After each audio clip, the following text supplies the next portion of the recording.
binigay niyo sa akin, mababalik.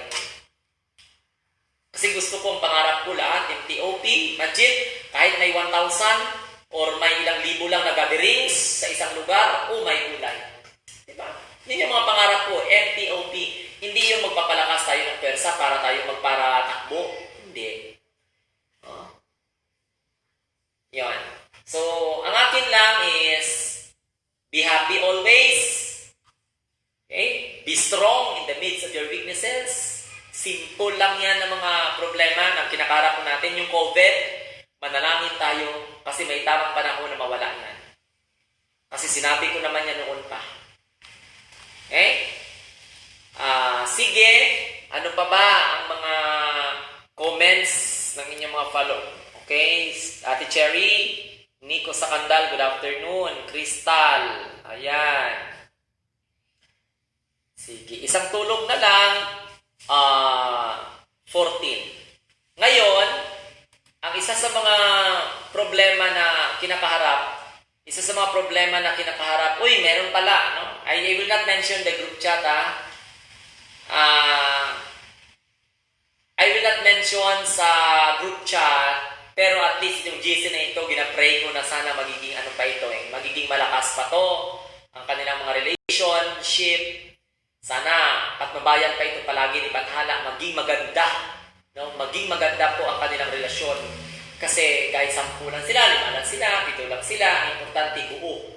No? Hindi pinag-isipan kung ano yung estado ng buhay, kundi dahil po sa kanilang relasyon na nabuo, maging maganda ang kanilang patutunguhan balang araw. Hello, Maria Mary Cabreda. Hello, Sir Glenn. Musta na po? BJ Lapay. Yan, Sister Elisa Spelberry. Nalimutan ko inform sa'yo mag-live, Sister Glenn. Ate Lilimpin Gamil, MTOP, sulit. Love you all. Love, love, love. Maraming salamat. Oo.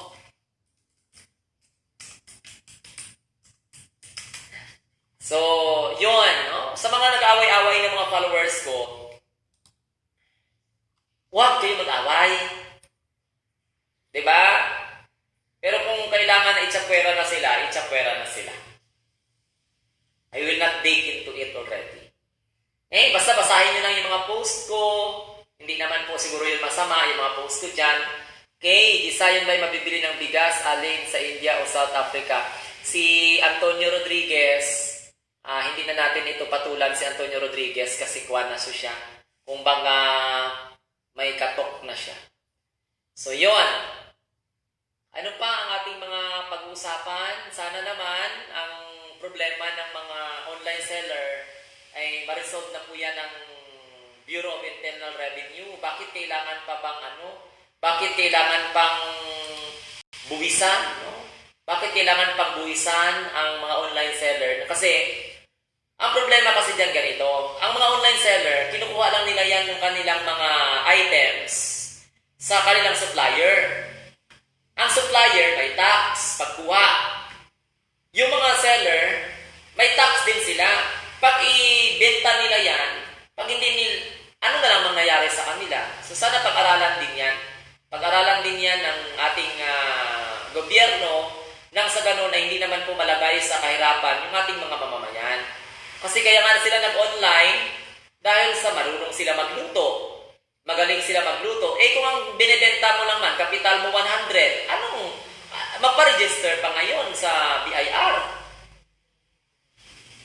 Yun yung isa sa mga isa sa mga hindi ko talaga mauunawaan. Di ba? Yung mga kababayan po natin, yun nagsasabi sa mga online selling. Ano nga mangyayari kapag may buwis pa sila? Kumukuha sila sa reseller nila, tapos magre-retail sila. Sa puno, may tax. Lahat may tax. Hindi naman lahat ng mga onlines, na mga negosyante, mayaman yan. Kung baga simple lang, halimbawa, magaling ako magluto, magaling ako ganito, magla-live ako, mapapa-order ako. Tapos may tax. Pagbili mo pa lang, kapitalan mo ng 5,000, tapos ano na lang ang makita mo doon kung mayroon pang tax? Di ba? So parang, ano tawag nito? nakakabahala yung mga ganitong klaseng mga hakbangin. Sana pag-aralan ito. Ang singilin sana ng gobyerno, yung mga malaking business, tapos taksa nila, ganun sana yung gawa ng gobyerno. Habulin nila ng tax evasion case yung mga tao, yung mga negosyante na hindi po nagbabayad ng buwis para wag na nilang pagdiskitahan ang kakawarampot na kita ng mga nagbebenta online. Okay, tapos ganito, sa mga nagbebenta naman sa online, kapag malaki man din ang kita ninyo, huwag din kayong magdamot na talagang mag-declare kayo ng inyong malaking kita. Para at least sa ganun naman, ay parang patas ba? For the sake of transparency, matulungan nyo ng gobyerno, matulungan din kayo ng gobyerno. Tama? Pero hindi ko pa talaga lubos ma-grasp, no? Hindi ko lubos maunawaan mismo yung ideology behind that such kind of proposal na Department o Bureau of Internal Revenue na buwasan or DTI siguro na magbubuwis sa mga online selling. Ganito, hindi ko rin maintindihan kung paano ipapatupad ng gobyerno yan. Ang iba ng online selling sa abroad, magbabayad sila ng tax dito sa Pilipinas, magbabayad din sila ng tax doon sa abroad. Yung iba naman, pagkuha nila ng item, may tax na sila. Kasama na yun doon, di ba? May mga value-added tax. So, sige. Yun lang din. May balita dito, no? Ayon kay Department of Trade and Industry ng DTI, sabi ni Undersecretary Ruth Castillo, kabilang ang mga senior citizens sa mga papayagan sa dine-in services, ngunit hindi nila ito inihakaya dahil na rin sa banta ng coronavirus. Okay. Sa mga senior citizen dito po sa ating bansa, pwede na daw kayong kumain sa dine-in. Pero, hindi kayo inoobliga kasi nga para naman maiwasan ang banta ng coronavirus kasi prone ang mga bata at saka yung mga senior citizens sa ganitong klaseng sakit. Kaya nga, hindi naman pinagbabawalan ng Department of Trade and Industry, ayon po yan sa kanilang Undersecretary na si Ruth Castillo, pero hindi nila inoobliga or hinikayat na dahil po sa banta ng coronavirus. Okay. Then, isa pa sa mga balita, ayon din kay si Commissioner Raymond Liburo, ito ang Commissioner ng National, anong tawag nito? NPC. No, ayon kay NPC Commissioner Raymond Liburo, tinututukan daw ng kanilang ahensya ang issue ng mass creation ng mga peking Facebook account. No, pati na kung gaano maprotektahan ang mga impormasyon ng mga Pilipino sa social media. So, pinaiimbestigahan yan. Sabi po kaya nga sir, double bayad ang mga online selling kasi pagkuha ng items na babayad sila ng tax na. Totoo yan. Pag magkuha ka, maliban lamang kung ang ginatinda mo kapayas dyan sa katabi ng mayroon kang kapayas dyan, ganito, ganyan. Pero yung kumukuha, nag-aalsada lang, kumukuha ng mga negosyo nila sa kanilang mga supplier, may tax na yon. Tapos, itataksan pa sila. So, ano na lang mangyari? Magbabayad pa sila ng kanilang internet. Di ba? So, I cannot really understand na halos lahat na lang ng galaw, mayroong tax. Parang lumalabas na lang tuloy na inaasa na lang talaga ng ahensya ng gobyerno sa mga tao yung kung paano sila makapagbigay ng serbisyo. Paano pala kung wala nang mahikayat ng mga online selling? Paano kaya masuportahan ng gobyerno ang kanilang pang-araw-araw na kabuhayan? May mga anak sila na pinapaaral. Milyon ang kita nila, milyon din ang gastos nila. Bumabalik pa rin yan sa market. Nagkakaroon naman yan siya ng financial revolution, di ba? Sa merkado. Hindi naman po na-word yung currency dyan. So, paano na lang kung halos lahat na lang ng galaw ng ating kababayan, mayroong tax. Baka ang mga vlogger, mayroong tax din balang araw. May plano ba? May plano ba ang Department of Trade and Industry na tataksan ng mga vlogger? Kasi may kita mga vlogger eh. Di ba? So, ang mga programa niyo pala, sino ba ang magta-tax dyan? Kasi darating ang panahon, parang nakikita ko, parang halos lahat na lang ng galaw. No? Alam niyo, ang mga online selling, ang kanilang kita kita dyan, para sa kalaman po ng mga, andyan, sa mga magagaling po natin ng mga tauhan sa gobyerno, lalo-lalo na sa financial management team po natin, Department of Trade and Industry, andyan pa yan, ano pa, BIR, taksan nyo pa yung kanilang kita na tag 10 piso lang, 10 piso, 50, okay, 10, 15, 20 to 50 na mga kita sa bawat item, ang shipping fee pa nila. Kaya nga, ang shipping fee, pinapabayad na nila sa mga nagbibili sa kanila because kunti lang ang kanilang negosyo dyan, kunti lang ang kanilang kita. Kasi sa online ang trending kasi yan eh. Tapos, marami kang kita sa online kung marami kang followers. Kung you are already credible enough sa products mo. Ang kita mo per item, 10, 15, 20, 50. Tapos tataksan pa ngayon. Samantalang yung iba, kalaki-laki ng kita, maliit lang kanilang binabayaran. Di ba? Sana ang habulin ng gobyerno, ito mga malalaking business, dapat na nakabiolate sa tax evasion case. Yun ang dapat habulin para hindi naman po pagdiskitahan yung kawawa naman, magdikta ng bikon yan, magbenta ng mga kung ano-ano dyan, mga itlog. Mag-apply pa sila ng tax, iisipin mo. Wala namang problema sa online eh. Di ba? Gumagawa ang mga tao ng kanilang diskarte upang mabuhay. Pag mag-stop yan sila ng online, sino magpapakain sa kanila? Kahit minimal pa, kahit 500 pesos pa yan dyan, di ba? Saka pinapaikot-ikot lang eh. Imagine, pag walang magbenta, panis yung trabaan ng mga online selling, di ba? So, yun. Ako, pabor ako dito sa balita na paimbestigahan na tutukan itong mga peke na mga account na ito. Kasi iba naman, matapang naman magsalita, wala naman palang mga... Iba, matapang magsalita, wala naman palang mga mukha. Di ba? Kalakas-lakas na magsalita against the government, pagkatapos walang mukha.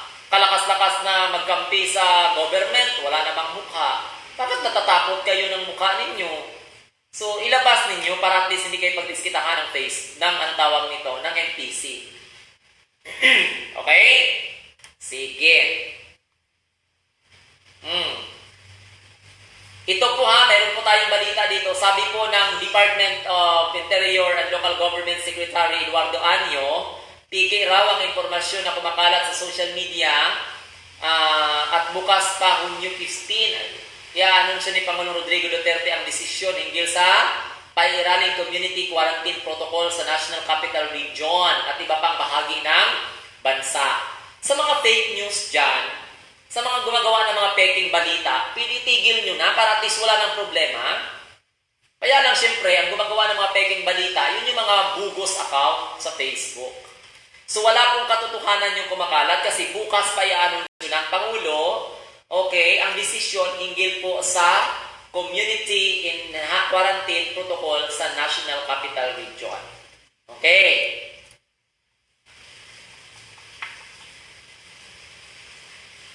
Yan. So ito ang daming mga balita dito na mga okay, ayon sa ulat, natanggal sa trabaho sa ayon sa ulat, natanggal sa trabaho si Interface Engineer Brandon dahil nang isa publiko ang kanyang banat laban sa isang trabaho na tumangging isamang statement of support sa grupong nangunguna sa protesta sa pagkamatay ng Black American na si George Floyd. Ewan ko lang ito, no? Sinibak ng Facebook, isang Facebook engineer, sinibak matapos batikusin si Zuckerberg. Ginoo ko, Lord Santissima. Balita, no? Ito. Vloggers malakas kumita, dapat sila ang mag-tax. Yun gani, lahat na lang siguro taksan. Pero kawawa naman yung mga tao, naghanap buhay naman, marangal naman yung kanilang buhay eh. Wala naman silang problema dyan. Kung ano makikita nila, umiikot din yan sa merkado. Ang problema, kaliit-liit na lang. So, baka siguro, pati pa mga vloggers, siguro taksan nila. Ako, wala man akong kita sa, wala man akong kita sa Facebook, wala man akong kita sa YouTube. Kaysa mangawat, kaysa magnakaw, kaysa mangbudol-budol, kaysa sa mangkidnap yung mga tao, Diyos ko Lord. Pag halos lahat na lang didiskartihan ganito, parang inaasa na lang ninyo ng gobyerno sa mga tao ang inyong mga pang-publikong trabaho. Di ba? Ang proteksyon ng tao, bigyan ng pakabuhayan, ang gobyerno, di ba? So, sana naman, sa mga ahensya ng gobyerno, huwag niyo naman bigyan ng sakit ng ulo ang mahal na Pangulo kapag kayo ang naggumagawa ng mga provision, ng mga ordinances, ng mga law, ng mga Republic Acts. Di ba? Ako, million din ang tax binabayaran ko, pero sa COVID, tinutulungan din kami. Yun yung sa Australia. No? Yan Ate Angel. Alam mo sa Australia, sa totoo lang talaga. Hello, Ate Doris Binyancourt, all the way from Canada. Alam niyo sa totoo lang sa ibang mga bansa, milyon ang binabayaran ng ating mga kababayan, milyon ang binabayaran ng kanilang citizen sa tax. Hindi sila natatakot magbayad kasi tingnan mo, ngayong panahon ng pandemic, meron silang subsidy sa government every month. Kumpara na lang natin sa Australia. Every month, meron silang $10,000 pumapasok sa kanilang account. Hindi na kailangan magpila, hindi na kailangan magpunta sa bangko. Ipapasok na ng gobyerno ang subsidy niya, nandyan na, i-withdraw na lang nila. Kasi pag hindi naman i-withdraw, magagalit naman ang gobyerno.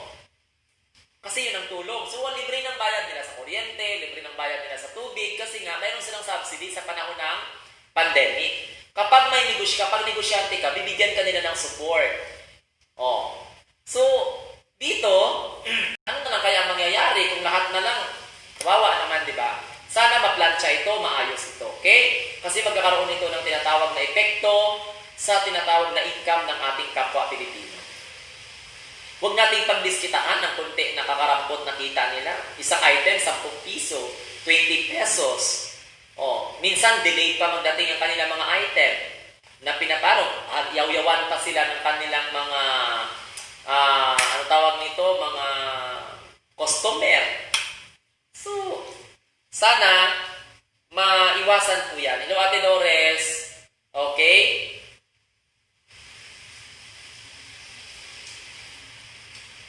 Then, alam mo, ganito yan. Nakakalungkot isipin dahil sa may balita na may isang babae na namatay doon po sa may Pasay City habang naghihintay po ng masakyan pauwi ng Bicol. Kasi sa isinasagawang survey ng Social Weather Station, yung SWS, ayon po yan sa report ng DWIC, mula May 4 hanggang May 10, karamihan dito ay nasa mga lugar na sentro ng Kalakalan. So, kabilang na yung babae na nasawi sa Pasay City habang naghihintay ng masakyan pauwi sa Bicol. Bumuhos na ngayon ang suporta.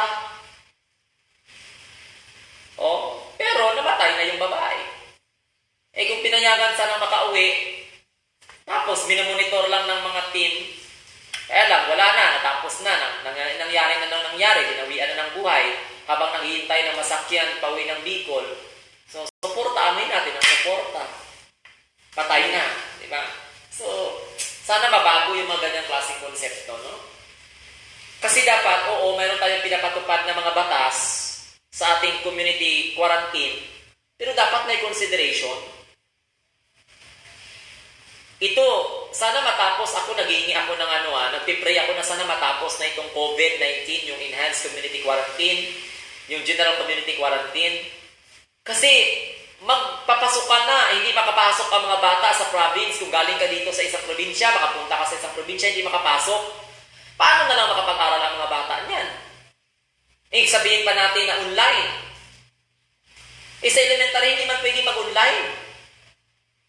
Pwede ba ang grade 1, grade 2, grade 3, grade 4, online? Kaya sana, ito namang ibang mga province, dapat ganito yan.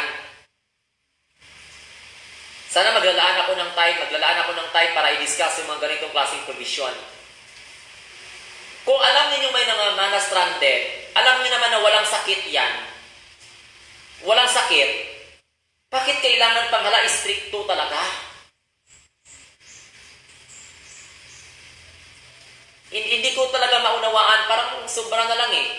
No, Norma Corpus, good afternoon Sir Glenn at sa ating lahat watching from South Korea. Kumbaga parang nakakatuliro yung ganyan.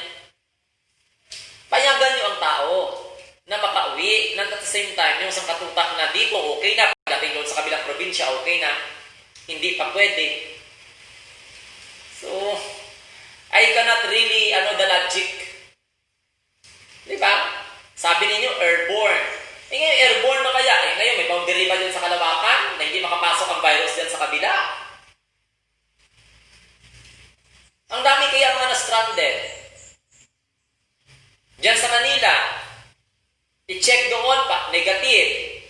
Pagdating dito, na-quarantine ang OFW, pagdating dito sa lugar, positive. Di ba? Ay, nako. Hindi ko magigets. Ang dami-dami nagsasanga-sanga ang issue. Ngayon, itong babae na ito, tinulungan ito ng gobyerno. Bumuhos ata yung tulong dito eh. Kasi namatay siya habang naghihintay siya ng masakyan pa uwi ng Bicol. Kawawa naman. Gusto nga siguro ng babae na yun na makauwi para nandoon siya mamamaya pa, alam na sa sarili niya hindi na maganda pakaramdam niya, hindi siya pinayagan. Kaya tingnan mo, namatay tuloy. Okay? Habang naghihintay ng masasakyan pa uwi ng Bicol. Kawawa. Diba? So, sana itong ating interagency task force na nagpangangalaga po sa COVID, pag wala namang problema, pauwiin nyo na. Kasi may mga pamilya yan, may mga ano yan. Halimbawa, tulad sa amin, ako, pwedeng sabihin, kapatid ko lang at saka nanay kong naiwan sa amin. Paano pa tayo makapag-isip ng mabuhay ng maayos niyan kung ekstriktuhan? Talaga masyado. Nagkakulang na nga yung mga quarantine facility. Saan ba mas safe? Ang sa bahay mo o yung nasa quarantine facility? Di ba mas safe ang sa bahay mo? Di ba? Kaysa na-contaminate. Ay, naku. Good PM watching from Buchanan, Monrovia, Liberia. Palpak ang rapid test, sabi ni Rosal, ng test kit ng gobyerno. Good PM po, Sir Glenn. May mga palpak siguro, may mga hindi naman palpak. Kumbaga 50-50 siguro yan. Hindi naman ibig na sabihin na hindi natin may kaila na may ginagawa ang gobyerno. Tama? Hindi naman natin siguro, Sir Christopher Rosel, na lahat na lang sabihin natin palpak ang rapid test ng gobyerno. Mayroon naman sigurong kabuluhan, kaya lang hindi po natin na-limit yung talagang limit, yung talagang average. So, ganun yun. So, hindi tayo pwede mag-conclude na walang ginagawa ang gobyerno. Yung sa akin lang, sana, dumating na yung point na pag-aralan ito ng Interagency Task Force ng Coronavirus 2019. Para nang sa ganun, magbalik naman po ng maayos ang new normal. Totoo po ba yung balita, sir, na mga probinsya ayaw papasukin mga papauwing OFW, Sir Glenn? Meron! Meron dyan. Merong probinsya. Kaya nga nagalit si Madam Governor, di ba? That's why, alam mo, si Governor Gwendolyn Garcia, saludo ako kay Governor. Kasi alam mo kung bakit. Merong isang barangay captain, merong isang mga barangay kagawad na hindi papasukin yung isang OFW na nanggaling sa Manila na nakwarantina na doon. Humingi na ng tulong kay Governor. Pagkatapos, pagdating sa barangay, hindi na pwede. Oo, mayroong harang pa. Bakit? Saan bang mas mataas? Barangay kapitan o ang gobernur? O ang mga interagency task force o yung mga nagkaroon ng quarantine team sa Manila? Klaro sa balita na hindi na po dadaan pa. May balita tayo dyan Hindi na po dadaan pa sa 14 days quarantine yung mga OFW na nakadaan na doon sa Manila. Kasi tingnan mo, mag-clock yan sila, nasa almost 30,000 OFW kaya yan. Ano kaya mangyayari dyan? Kaya na i-contain ng gobyerno? Di ba? Kaya ba nila? Hindi.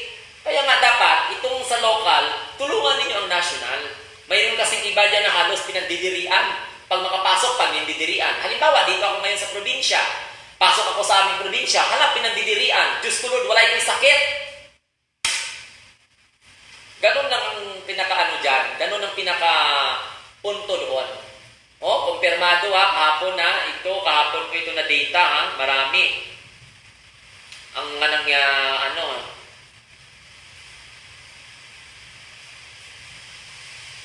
kahapon na balita ayon po kay Presidential Spokesperson, Attorney Harry Roque, ipinapabaya na lamang daw ng Interagency Task Force sa Pangulo ang desisyon kung dapat bang palawigin o bawiin ang umiiral na GCQ sa Metro Manila. Dapat maging maingat ito ang ating mahal na Pangulo sa pag-design. Kasi hindi ito mawawala. Ang mawawala dito ang kabuhayan, ang buhay ng mga tao na wala na nakain, wala na trabaho. Nagsintanggalan na, nagsipagkaubusan na, nagpo-close na. No? So, ano na lang kaya mangyari kapag halimbawa nandito ka sa ita, na-lockdown ka dito, tapos ilan ang boundary mo? Meron ng quarantine. Bakit? Gano'n ba ka? Ay naku, ang sakit sa ulo ba? Ang akin lang dito is sana maunawaan ang di talaga yan ang tamang paraan na pagbawalan ng mga OFW na makauwi, Sir Glenn. Dapat sana nilang gawin is maglaan ng tamang quarantine area ang mga papauwi mga OFW bawat probinsya, Sir Glenn. Pag ang OFW, pagdating mo dyan sa Manila, okay, naka-quarantine na yan dyan sa Manila. So ngayon, pagtapos doon, yun na, ika-quarantine ulit. Nag-stay ka na doon sa Manila. Matagal na sila nag-stay doon sa Manila. Then pag uwi nila sa probinsya nila, ika-quarantine sila. Pag uwi nila sa barangay nila, ika-quarantine pa sila. O di, nag-uwi nga dyan sila kay para gusto nila makapiling ng kanilang pamilya. Kaya bawa ko doon sa idea ni Governor Gwendolyn Garcia. Di ba? Tama yung OFW ang nagbibigay ng malaking buwis, nagbibigay ng tulong sa ekonomiya ng Pilipinas, tapos pahirapan natin sila, napandirihan natin sila makapasok. Diyos ko Lord, Santissima Trinidad. Huwag na. Kasi itong mga OFW na igaling sa ibang bansa, pagdating ng Ninoy Aquino International Airport, paglapag ng aeroplano, di ba ipa-check sila yan or negative or ipa-swab test nila? Ngayon, pag na-swab test yan sila, at i-undergone sila sa quarantine, 14 days before, di ba? Ganun ang patakaran. After dyan, pagbalik nila, i-quarantine pa sila dito. Tingnan mo ngayon ang nangyari. Double quarantine. Pagdating naman sa kanilang municipality, kasi province ang magtanggap sa kanila eh. Kung hindi province ang magtanggap sa kanila ng kanilang city, ito turn over sa kanilang municipality, ito turn over sa kanilang barangay. Kung hindi dyan papasukin, maghintay naman sila. O di, yung kanilang wala na. Kasi marami na po sobrang kawawa mga OFW, lalo na po mga DH, Sir Glenn. Sobra po, Sir Glenn, nakakadurog na po. So, ganun talaga, nakakaawa talaga ang mga sitwasyon. Kaya nga, dapat ganito. Kulang ang quarantine facility. Given na kulang, sana sa bahay may check monitoring, may mga monitoring yan. Payagan na lang na sa bahay sila. Siyempre, dalawa lang sila dyan, 3 lang sila. Paano tayo mabuhay ng maayos na alam mo, kung panahon mo na. Kulang tayo ng paniniwala eh. Remember, our enemy here is unseen. Unseen. Our enemy is unseen, hindi po natin nakikita. Either nasa lupa, either nasa kalawakan, or either nasa hangin. Marami po mga DH na kahit tapos na sa kontrata ayaw pauwiin, pinagtatrabaho pa rin, wala ng sahod. That is reality. Kaya nga, pag ganun ang mangyayari, report na kayo, Los Biminda Restificar, sa mga department of natin, mga embassy. Ganun na kasimpul yan. Kahit kawaan pa natin yung ganun, wala tayong magawa kaya may mga protocol. Siyempre, pagsamantalahan ko ng mga amo nila dyan, kaya man, wala naman sila isweldo, kaya mga amo nila wala na may sweldo. Tama? Yung mga amo ng mga OFW, wala ng sweldo. Kaya ang nangyayari, pinapatrabaho nila ang OFW na wala ng sweldo. But that is unverified. Okay? Unverified po yan, Los Biminda Restificar. Ngayon, kung alam mo na mayroon mga kasong ganyan, why not report to the what? Embassy. Tawagan ng agency. Nga naman nga, Ivy Navarro. Sabi po ni Ivy Navarro, basahin po natin. Bukas June 15, sabi kami dito Cebu City from MGCQ to ECQ ulit. Pero sa COVID death result report kay Governor Gwin, ay 3 lang pala out of 1,000 death of dengue and lower number of tuberculosis death. Kaya tinanong ni Governor ang doktor na nagpresenta sa list nila. Oh yes, na ano ko yan na kumbaga nasubaybayan ko yan kasi followers ako ni ano tawag nito, ni Governor Gwendolyn Garcia sa kanyang FB Live. Kahit na mayroon po tayong komentaryo sa kanya, pero hindi ibig sabihin na ano tawag nito, hindi maayos ang kanyang pamamalakad. Okay? Instances lang yon. Kaya ako idol ko talaga si Ma'am Gwendolyn doon sa statement niya na bakit hindi papasukin? Bakit may mga harang-harang pa? Tapos, mali-mali ang mga report sa kanya. Tingnan mo. 3 lang. Sabi po natin, Lim Queen, tama sir, i-monitor na lang sana sa bahay kasi naka-quarantine naman na sa Manila. Kasi paano na lang kung 2 weeks lang ang bakasyon, hindi pa natapos ang quarantine, ubos na ang araw na bakasyon pagkapait. Correct, gusto nga nilang umuwi yan, magbakasyon sila. Pagdating nila ng Manila, ika-quarantine sila. Pag-uwi nila ng probinsya, ika-quarantine sila. Pag-uli pa nila ng barangay, hindi pa sila tanggapin. Diyos ko Lord, Santissima Trinidad. Yung mga hindi mauunawaan, may mga thermal man yan, di ba? Ang COVID-19, problema kasi dito ganito. Gina-fact check kasi kaagad-agad Pag mag-comment ka pag mag-comment ka about sa coronavirus, gina-fact check ka para makapag-isip tuloy ako na binabayaran ng Facebook ang fact checker. Problema kasi itong sakit na coronavirus na ito, pag mag-comment ka kasi write-ups, ipa-fact check ka. Unfair. Sabi po ni Ate Lorena Lake, sa kanilang bahay talaga dapat i-quarantine, Sir Glenn. Oo, ihatid ng ambulansya. I-disinfect ang ambulansya. Na-disinfect nga ang sasakyan, di ba? Ihatid sila ng ambulansya, i-disinfect ang bahay. Samantalang doon ka, magasto pa ang gobyerno ng magreklamo pa ang mga tao. So para win-win solution, idiretso sa bahay. Huwag palabasin sa bahay ng 14 days, i-quarantine, i-sanitize. Kasi wala na silang tulugan dyan sa, Diyos ko Lord, sa quarantine area, quarantine facility. I-monitor sa bahay, ganun ang kaya nakasimpol. Magbili ka nga ng tira-tira. Ina ko Lord. Iyon ang mga, minsan kasi nasubrahan tayo ng talino, na tayo, di ba? Marami na ding nanawagan na pag-asa, sir, nawawala ng pag-asa, sir, dito, lalo na sa Saudi, kasi maraming cases na Saudi Arabia, no? We need to seek the divine intervention because sana sa mga consulate natin dyan sa Middle East, lalong-lalong na po sa Saudi Arabia, pagtuunan po ninyo ng pansin, no? Kung baka kasi ang mga tao napupuna.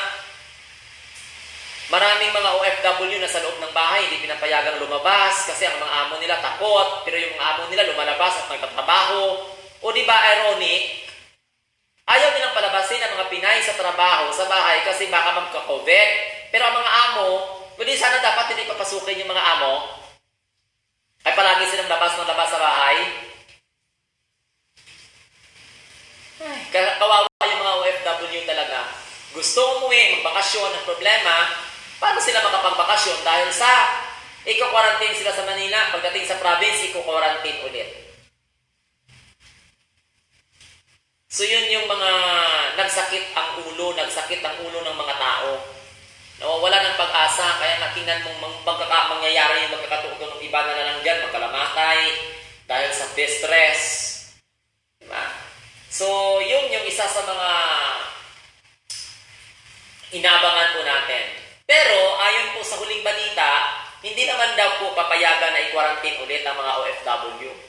No? Basta nagaling na sila ng Manila, nag-check na sila, diretso na sila sa kanilang bahay, i-assist lang ng ating mga health. No? So, ano ito? Hindi talaga yan maubos katulad yan ng mga pandemic na yan noong unang panahon pa yan. Karami-dami na. Kaya lang kung di tayo magbalik normal, ano na lang mangyari? Oo. Okay, so